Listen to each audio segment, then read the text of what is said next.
Welcome to News West 9's West Texas View with Johnnie Lou Avery. Welcome to the West Texas View. I'm Johnnie Lou, and I am so pleased to have you join us today. And this is going to be a departure from our normal programming because I usually have guests here and we're talking to interesting people or talking about places and events and organizations that you should know about. And we've been doing that for the last almost 23 years.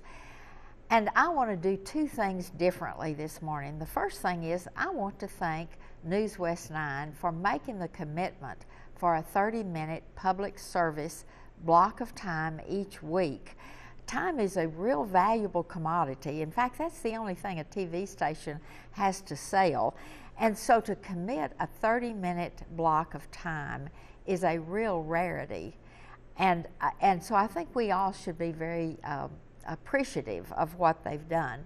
23 years ago, John Foster was the innovative and creative general manager of the TV station. And he contacted me and said that he had conceived this program, and he asked me to serve as host. Not because I'm a media professional, but because I'm not. And he wanted this program to be like neighbors talking to neighbors. And so I was already in a really busy career, and I didn't know how exactly this would fit into that schedule. But we were able to arrange to film around my schedule as a college administrator and then show the program at the appointed time.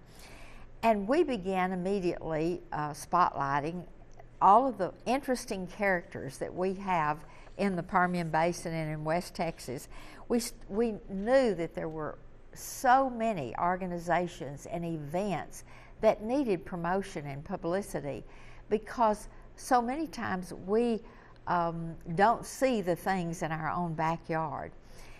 And the second reason I wanted to make a departure from our normal programming is that I wanted to ask for your help, because it's at the end of the year when we begin to start reviewing and evaluating the past year.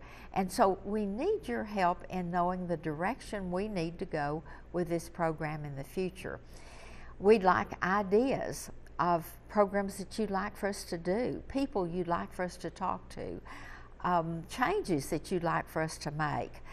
We also would like to know what you don't like and what you do like about the program.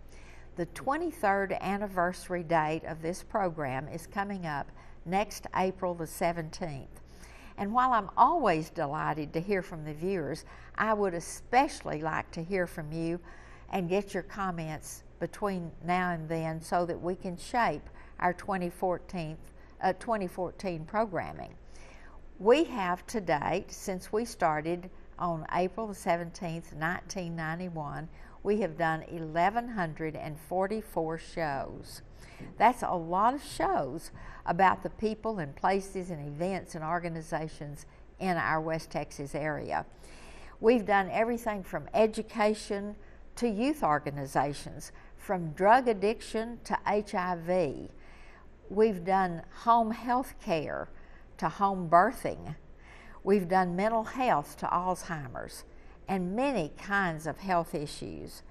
And we've interviewed hundreds of nonprofit services and activities groups. Guests have ranged from little children, sometimes as young as 3 years old, to senior citizens. And they've come from all over the Permian Basin and beyond. It's been a lot of fun, and someday I may write a book about all the funny and interesting and heart-tugging things that I've witnessed. In the meantime, let's look back at some of the past programming, and as I do, I hope this will make you think of interesting programs you would like to see in the future. Email me at the address rolling across the screen with your ideas and your suggestions, and I'll follow through. The goal of the show was from the beginning to present positive, informative, interesting programs and to stay away from politics. One of the first programs I did was about a man changing careers in his 40s and the adjustments that he and his family had to make in this transition. He was a retired military officer who went back to school to become a Lutheran minister. He was sent to Big Spring to intern with a strong, experienced Lutheran minister before being assigned his own church in another state. When I called him to ask him to be on the program, he asked if he could bring his little daughter, and maybe in the last minute of the program, she could invite all of the people to come to the children's pageant that they were going to be giving at the church. I agreed and told him to bring her in the costume that she'd be wearing in the pageant. Well, everything went well, and that was the end of the program, or so I thought, until 20 years later, when I was filming a show and I kept noticing a young woman watching me through the glass partition between the studio and the master control room. And the minute I was finished filming, she came running into the studio and said, "Do you remember a little girl on your program a long time ago who was wearing an angel costume?" And I said, "Of course I do. She came with her Lutheran minister father." And she said, "Yes, and I am that little girl. And I just wanted you to know that I was so impressed with the TV show that I made a vow that night at the age of 7 that I would grow up and be in television in some way." Then she handed me her business card. She worked for the Associated Press TV division and had come from New York to work with our program and station managers. And when she heard that I was still doing the program, she just had to wait and tell me that the show was responsible for 3 things: her career, her husband, and the name of her child. Well, I must have looked really, really puzzled, because she said she met her future husband when she graduated from college and started to work, and he was in the television business.